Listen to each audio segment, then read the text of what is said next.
Good morning, everybody. How we doing today? Another day on the Outer Banks. The sun is out. I'm on the way to work. Currently in Currituck County. I'm about 5 minutes from the Wright Memorial Bridge, entering the newest 45-mile-an-hour zone. Right over here on my right is H2O BX Water Park. Plenty busy in the summertime, obviously closed in the winter like most water parks. They just put that there, I'd say about 5 years ago. H2OBX. They were pretty smart for putting it the next county over, because I don't know if they could have squeezed it on the Outer Banks anywhere. Growing up, there was a few water parks on a smaller scale on the Outer Banks, but they have since destroyed those and put things like grocery stores and a couple chain stores in place of them. So there was definitely a lot more for the kiddies to do when I was growing up, and they've taken most of that away, and most things you'll find for kids now is mostly just arcades and things like that, movie theater. But most people come out here for the beach anyway, and the kids seem to love the beach just fine. I know I did growing up. Not a whole lot to sightsee here in Currituck. It's mostly countryside over here, because like I stated before, that the Outer Banks is kind of filling up a little bit.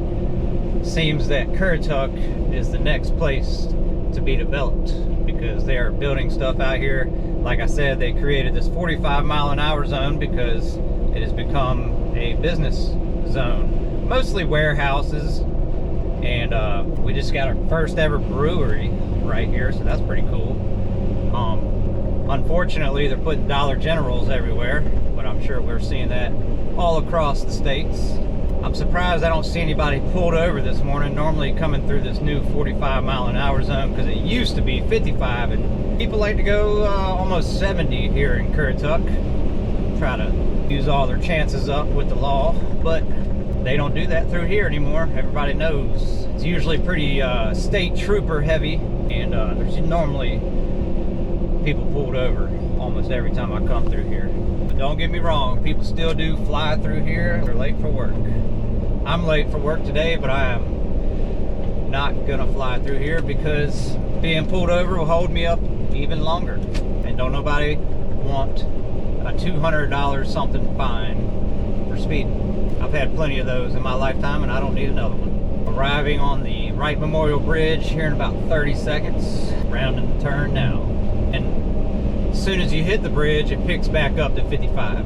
And same concept, people will blow right on past you. They like to fly on that bridge. Here we are, Wright Memorial Bridge. It's always a nice little view. It's beautiful in my opinion. Seeing the sun glimmer over the water first thing in the morning. It is windy though. I can feel, or I can hear the wind whipping my truck right now. But it's 47 out. It's not too bad. Then right after we get off the bridge here, we have entered the Outer Banks and come right into Kitty Hawk. I just actually got a message from my boss man. He noticed that I'm running a little late this morning, and I haven't been able to text him back because I'm in the middle of making a video, and that's more important. I'm just kidding. One's not more important than the other. Here's Bobby NASCAR coming to fly around me. I'm going 70, and he's flying right by me. Like I said, that's all right. I try to stay out of everybody's way as much as possible. Never try to ride anybody, no matter where I gotta be, what I gotta do. Chances are, on the Outer Banks, most of the time when people try to weave in and out of traffic, most likely gonna all end up at the same red light. And if anybody's doing that out here, they might usually save them, I don't know, they might get wherever they need to be 30 seconds before me, is how it usually turns out. So don't be a jerk on the road. That's all I got to say from somebody that drives 2 hours a day on mostly highway. Please be mindful of your fellow humans. It's not all about you. Here we are, entering Kitty Hawk. If you hop on this left right here at this light, there's a community, a very wealthy community tucked away in the back called Martin's Point. Gated. They do have like a security to make sure you're supposed to be back there. Over here on the right, you just got Islander flags. One of the only flag shops on the Outer Banks other than Kitty Hawk Kites. On my last video, I showed you guys this right turn right here to possibly save you some time in the summertime, I'm just going to take the highway today. On the left here we got Kitty Hawk Elementary School. You probably can't see it. That's where I grew up. That's where I went to school as a kid. Kitty Hawk Elementary. We got Duck Woods Club, Country Club I think it's called, over here, right here in Kitty Hawk, which bumps right up next to Southern Shores. Then right up here we got Walmart. Left you got, you know, typical things, grocery store, Starbucks. It's a little seafood spot here, Carawan Seafood.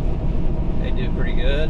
And in my last video, when I was talking about that turn to go to Corolla, Corova, Duck, is right here. This next traffic light.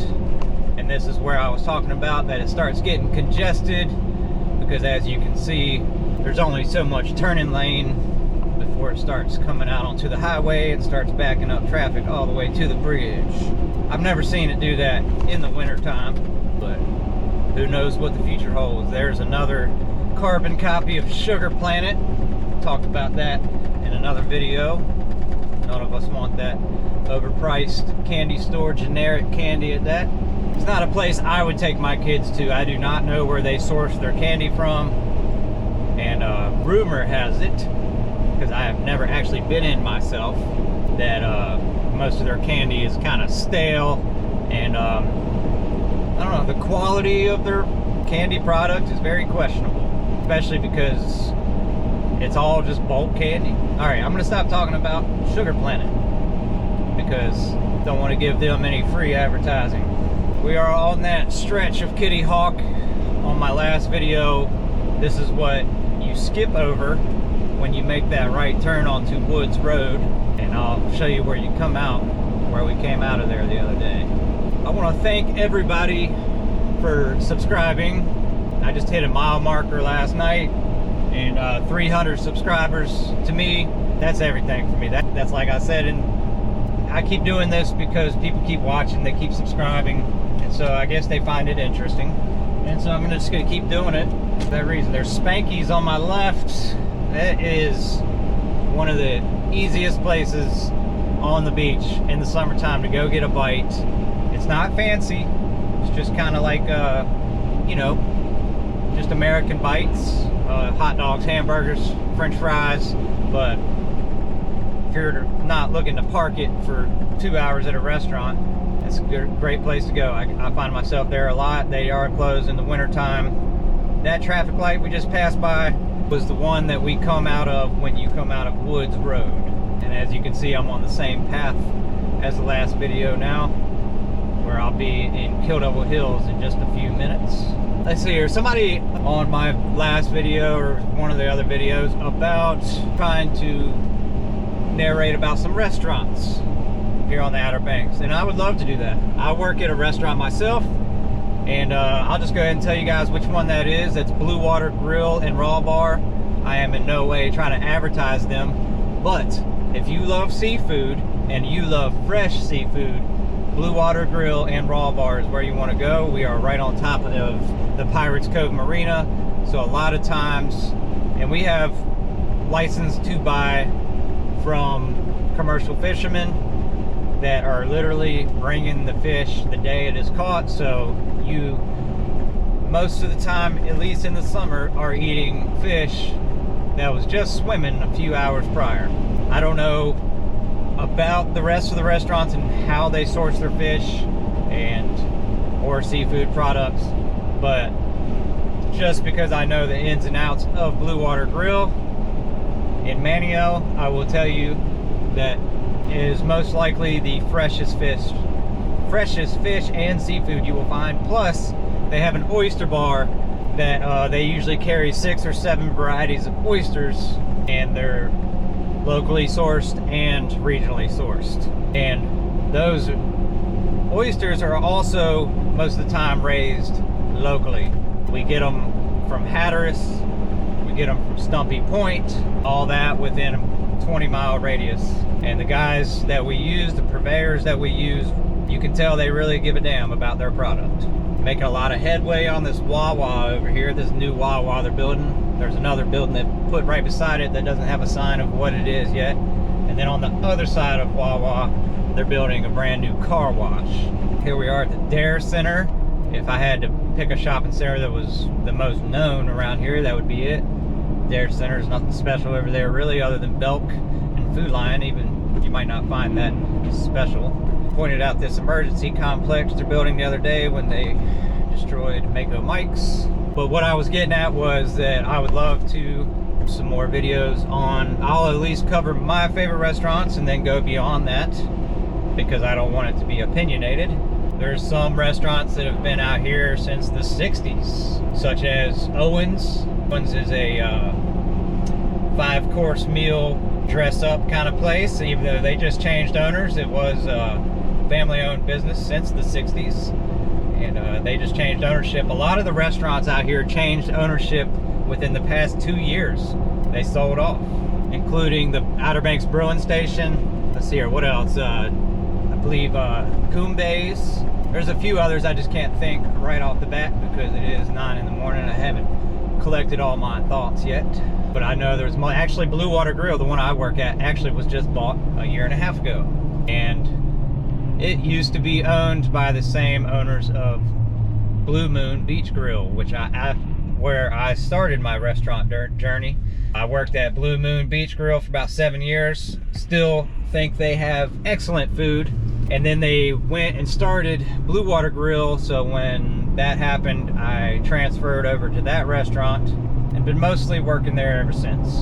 So a little over 10 years in the restaurant game, maybe more. But Blue Water Grill has since sold just last year, and we have great ownership, very hands-on owners. I think it was a great buy. And here we go. This used to be Western Sizzlin' right here on my right, and then it turned into Roosters, and it is now Three Tequilas, another Mexican restaurant. And in my opinion, they're one of the top dogs to be so new in the Mexican restaurant game. Just my opinion. If I had to pick a Mexican joint out of the ones we have, that would be my go-to every time. But if you do like Mexican food with more of the authentic flavorings, there's one right there in Currituck, surprisingly, called Antojitos, and they have a few different things than what you would find on a normal menu at a Mexican restaurant. And here's another one. I don't know why I'm talking about Mexican restaurants right now, but here's Plaza Azteca. They've been around for a good while. Left, you got French Fry Alley, Wendy's. Used to be Burger King. That Burger King has been sitting empty since the shutdown, so going on 4 years of it just being an eyesore. And there was talk of them turning that into a cookout, but nobody's seen any kind of headway on that. Country Deli on my right, I can swear by that place. They've been around for a long time, and if you're looking for a big giant sandwich, they use all the most popular meats, and great staff in there, very friendly. A lot of food, a lot of bang for your buck. All the sandwiches are what, just over 10 bucks, but you're getting a woolly mammoth of a sandwich. I think I've pointed this one out before. Mahi Mahi's right here on my left. You got the bowling alley on my right. Mahi Mahi's used to be New York Pizza Pub. TW's Bait and Tackle. Got a couple thrift stores over here. Mission Thrift, that's pretty cool. Pretty cool thrift shop. They got some unique finds in there. I think I've talked about the Christmas Mouse before. On my left.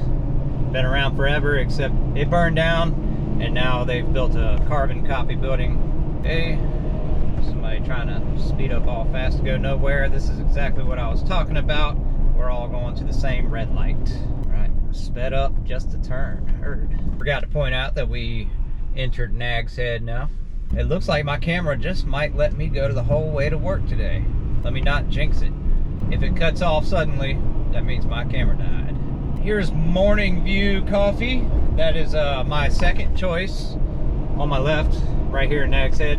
Morning View Coffee is my second choice to Ashley's Espresso Bar. Morning View actually used to be owned by Ashley's. They parted ways. Ashley went and started her own thing, and but they kept their product the same, and they're very similar, if you're looking for a good old cup of coffee, roasted organically in-house. Nag's Head Elementary School on my left. It used to be Dowdy's Amusement Park right beside that, but it is now Dowdy's. It's just a park, like a family park, which was a great move because the old Dowdy's Park was very dangerous. It was about as ghetto as you can get. It looked like it had a prison fence surrounding it, and most of the machines and most of the rides were operated off of like landscape equipment motors, like lawnmower motors and things like that. Loud, smelled nothing. It just smelled like gas in there the whole time you were in there. And actually, somebody did get injured there. If you guys know what ride I'm talking about, it's like the spinning apples. I'm sure they have a lot of similar rides. Well, the entire apple fell off of the machine, and the people that were spinning inside of it got injured. And I think, but I'm not going to quote myself on that,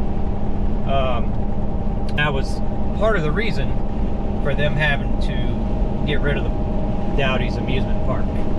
Also, because they were building an elementary school right beside it. So I think it was a good change. I take my kids to that park myself, as I would have not ever taken them to the amusement park. Passing Jockey's Ridge once again. On my left you got Mulligan's. Mulligan's has been around for a long time. Old school. And they got a great top deck view of the ocean. One of the only restaurants out here that actually has that kind of view. I think there's some newer ones on the beach road that have since added a deck on the top where you can actually look at the beach while you eat. But they did put a tiki hut in the back of the Ramada. So if you're looking for a bite to eat for lunch or something and want to be at the beach while you eat, you can go to, it's called Beachcombers Tiki Hut. And that is a part of the Ramada Inn, but you can still go up there and just get lunch or a drink and actually go to the beach from right there. You don't have to be a guest, just go eat. Speaking of Blue Moon, they have since built a new Blue Moon. It used to be in a shopping center, and right here it is on my left. Brand new restaurant they built for themselves. So props to my old boss man. I worked at Blue Moon during their first year open, back when it was a tiny place. They expanded since then a few times, and then finally got big enough for their britches where they had to get an entire restaurant built for themselves to handle their flow. Speaking of restaurants, I've touched on this before about the wait times. If I had to pick a suggestion, and I'm kind of shooting myself in the foot here because as restaurant employees we hate this, is coming right when they open. Is the first chance you might have of getting a seat without having to wait.